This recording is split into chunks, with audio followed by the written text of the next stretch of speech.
नमस्कार, मैं हूं पुण्य प्रसून वाजपेयी। दस्तक में आपका स्वागत है। दिल्ली में आज चुनाव हो जाएं तो बीजेपी को बहुमत और आम आदमी पार्टी 10 की 10 28 सीटों पर हम आपको बताएंगे। लेकिन महत्वपूर्ण है, इस बीच में पेशावर के दर्द में समूचा हिंदुस्तान कहीं ना कहीं शरीक हुआ।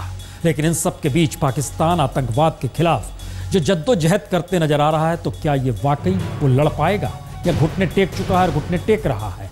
दस्तक में आज बात इस पर होगी। लेकिन इन सब के बीच आइए शुरुआत करते हैं। दरअसल क्या वाकई पाकिस्तान से ये आवाज आ रही है कि आतंकवाद पर नेस्तनाबूद वो कर देगा, तो ऐसे रुक जाएगा क्या? क्यों हम कह रहे हैं? आइए एक तस्वीर हम आपको दिखाते हैं जिसके ज़रिए बहुत सारी स्थितियां साफ हो गई। पाकिस्तान के भीतर इतनी बड़ी तादाद में आतंकवादी संगठन है, हुकूमत के खिलाफ और भारत के खिलाफ। इनके नजरिए को समझें तो भरे हुए हैं पाकिस्तान के भीतर आतंकवादी संगठन, और इनके नाम एक के बाद एक देखते चले जाइए तो ये स्थितियां बतलाती हैं। इतनी बड़ी तादाद में अगर आतंकवादी संगठन पाकिस्तान की जमीन पर सक्रिय हैं, तो फिर पाकिस्तान चाहे अब फांसी देने की सजा मुकर्रर क्यों ना कर दे, लेकिन ऐसे ऑर्गेनाइजेशन अगर काम इस रूप में कर रहे हैं तो फिर उसके पास सिवाय इसके रास्ता बचता कौन सा है कि वह किसी ना किसी तौर पे इसको अपनी एक स्टेट पॉलिसी के तहत देखे समझे परखे। और शायद यही वो वजह है कि इन तमाम नामों के जरिए कैसे चीजें निकलेंगी। इसीलिए पाकिस्तान आतंकवाद के मद्देनजर जब कुछ कहता है तो हमेशा वो इस दोराहे पर खड़ा नजर आता है, जहां लगता है पाकिस्तान की स्टेट पॉलिसी है और जहां लगता है खुद पर पड़ी, तो ऐसे में वो रास्ता अख्तियार कर सकता है खड़ा। समझिए जरा इस रिपोर्ट से। 6 साल पहले मुंबई पर हमला और 6 बरस बाद पेशावर पर हमला। मुंबई पर लश्कर-ए-तौयबा का हमला तो पेशावर में तहरीक-ए-तालिबान का हमला। एक का मास्टरमाइंड हाफिज सईद तो दूसरे का फजलुल्लाह। दोनों आतंकवादी संगठन पाकिस्तान की ही जमीन में। और पेशावर पर हमले के 4 घंटे बाद ही तहरीक-ए-तालिबान को नेस्तनाबूद करने का पाकिस्तान के प्रधानमंत्री नवाज शरीफ का ऐलान। तो 24 घंटे बाद ही मुंबई पर हमले के प्रमुख आरोपी लखवी को जमानत। तो जाहिर है अब सवाल 3 है। पहला, आतंकवाद को लेकर पाकिस्तान के पास अब भी कोई अंतर्राष्ट्रीय पॉलिसी नहीं है। दूसरा, आतंकवाद पाकिस्तान के लिए हथियार भी है और ढाल भी, जो अब भी बरकरार है। और तीसरा, आतंकवाद की जमीन सियासी जमीन से ज्यादा पुख्ता है। तो पाकिस्तान में इन तीनों सवालों के साथ और भी बड़े सवाल यह हैं कि आतंकवाद पाकिस्तान की स्टेट पॉलिसी के तहत रहा है, क्योंकि 80 के दशक में अफगानिस्तान में रूसी फौजों के खिलाफ अमेरिकी पैसे से ही पाकिस्तान ने हथियार खरीदे और नॉर्थ वेस्ट प्रोविंस में लड़ाके मुजाहिदीन को तैयार किया। और उसके बाद कश्मीर सीमा पर लाइन ऑफ कंट्रोल, तो दूसरी तरफ अफगानिस्तानी सीमा पर डूरंड लाइन पर आतंक के जरिए विदेश नीति की लकीर खींचने में पाकिस्तान ने कोई कोताही नहीं बरती और शायद इस वक्त भी नहीं बरत रहा है।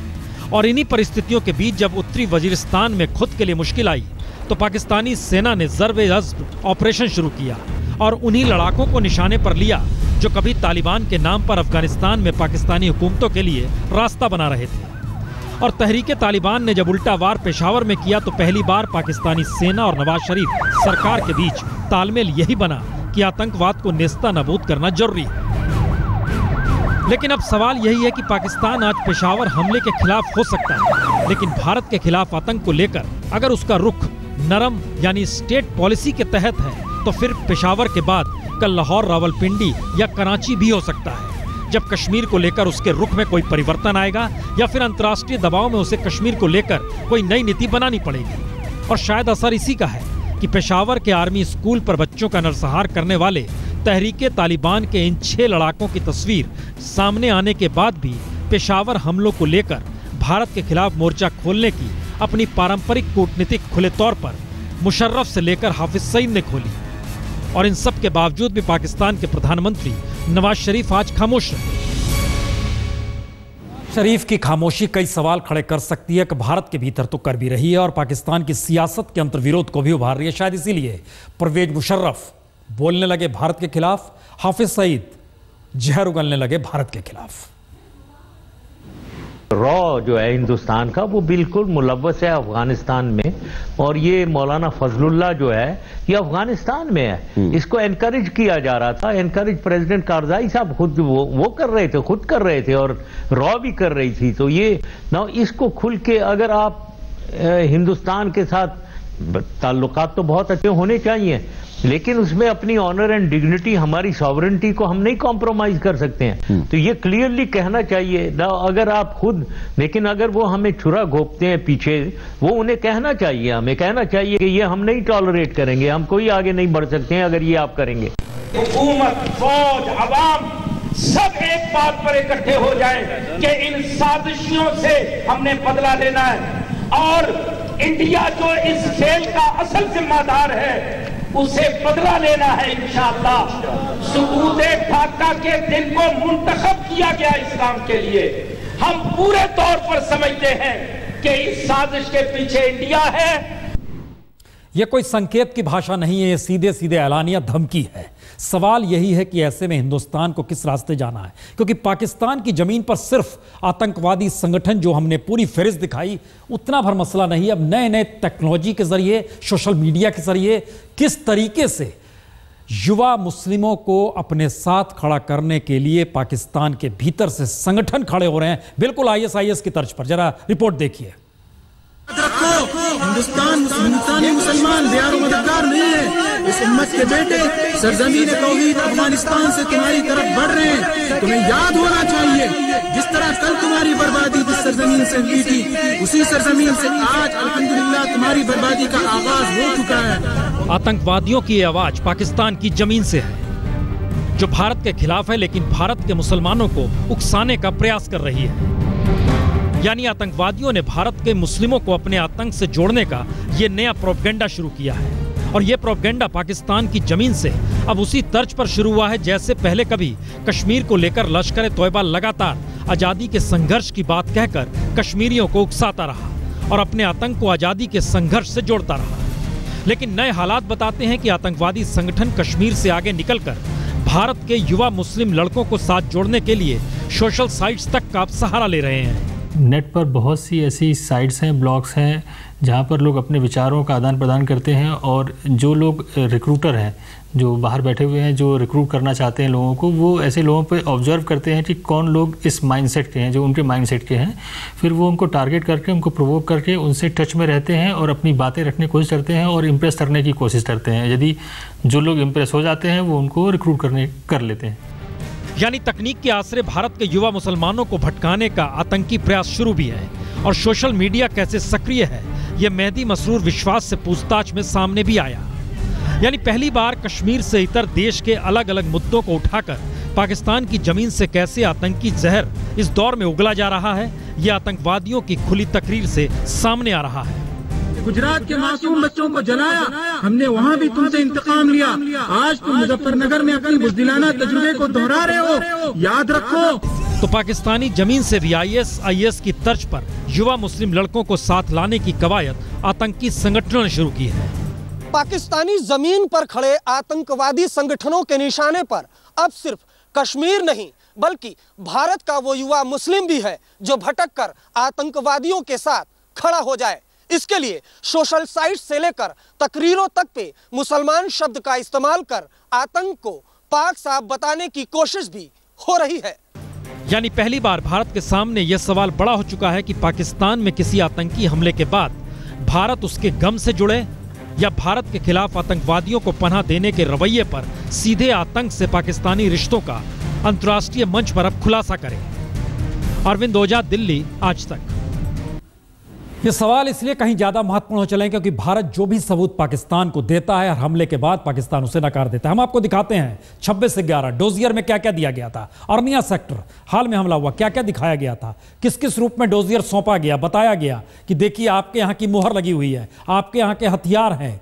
जिन स्थितियों को लेकर यहां पर आतंकवादी घुसे थे उस पर बाकायदा पाकिस्तान की मोहर है, लेकिन पाकिस्तान ने हर बात से इनकार किया। इतना ही नहीं, अगर उस दौर में चले जाइए तो जिक्र पाकिस्तान के भीतर भी हुआ था कि अगर ये सारी परिस्थिति किसी रूप में पाकिस्तान से जुड़ रही है तो उसको कार्रवाई करनी चाहिए, लेकिन उसका अपना अंदाज था। यानी सबूत पाकिस्तान मानता नहीं है और भारत लगातार अगर सबूत Now they had said earlier that जी जो लकवी है, he is the mastermind. Fine, we have arrested him. We arrested the financier. We arrested the who conspired, abetted.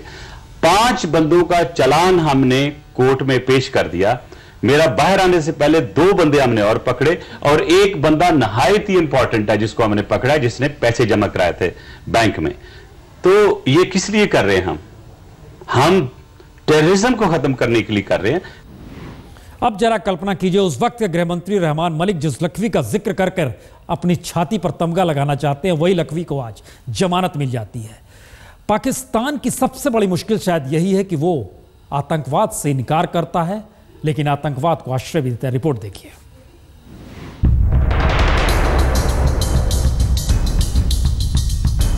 पहला सिर पाकिस्तान को चाहिए, दूसरा सिर अमेरिका को चाहिए जिसकी कीमत 60 करोड़ है, तीसरा सिर अफगानिस्तान को चाहिए, चौथा सिर भारत को चाहिए और 5वां सिर भी भारत को ही चाहिए। लेकिन सभी की जमीन पाकिस्तान में है, तो फिर पेशावर के इन रोते बिलखते माँ बाप को न्याय कौन दिलाएगा?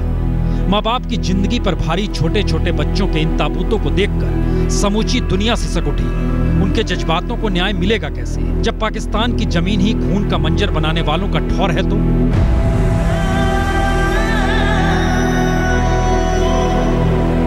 शायद इसीलिए पाकिस्तान के भीतर ही नहीं बल्कि समूची दुनिया में आतंकवाद को लेकर पहली बार बहस यही शुरू हो गई है कि जिस हिंसा के सामने मानव सभ्यता शर्मसार हो जाए, क्या वो घटना पाकिस्तान को बदल सकती है, या फिर आतंकवाद कहीं ज्यादा क्रूर होकर मानव सभ्यता को ही घुटने पर रेंगने की दिशा में बढ़ा ले जाएगा?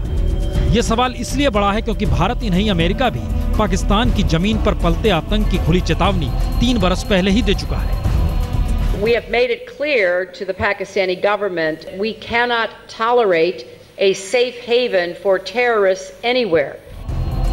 याद कीजिए, इसके बाद पाकिस्तान ने भारत के साथ मिलकर आतंकवाद से 2-2 हाथ करने की बात कही। लेकिन मौजूदा दौर में भारत से रिश्ते बिगड़े हुए हैं, तो आतंकवाद पर नकेल कसने के लिए पेशावर की घटना के बाद जब पाकिस्तान के प्रधानमंत्री नवाज शरीफ सामने आए तो उन्होंने भारत का नाम लेना भी उचित नहीं समझा। उसमें आज चीफ ऑफ आर्मी स्टाफ जो है वो काबुल उन्होंने जाना था, वो शायद अभी चले गए हैं, जो अपने काउंटर पार्ट से भी जाके मिलेंगे। और फिर हमारी भरपूर कोशिश है कि हम इस रीजन को दहशतगर्दी से पाक करें, न सिर्फ पाकिस्तान को बल्कि या अफगानिस्तान को। ये रास्ते आतंकवाद पर नकेल कसने से इतर साउथ एशिया में संघर्ष के नए रास्ते खुल रहे हैं, और वहां आतंकवाद के जरिए अगर भारत को कमजोर किया जा सकता है तो पाकिस्तान इसे स्टेट पॉलिसी के तहत क्यों नहीं आजमाएगा? हालांकि दूसरा सवाल यह भी है कि क्या पेशावर की घटना के बाद वो आतंकवाद से हमजोली करने का खतरा मोल लेगा?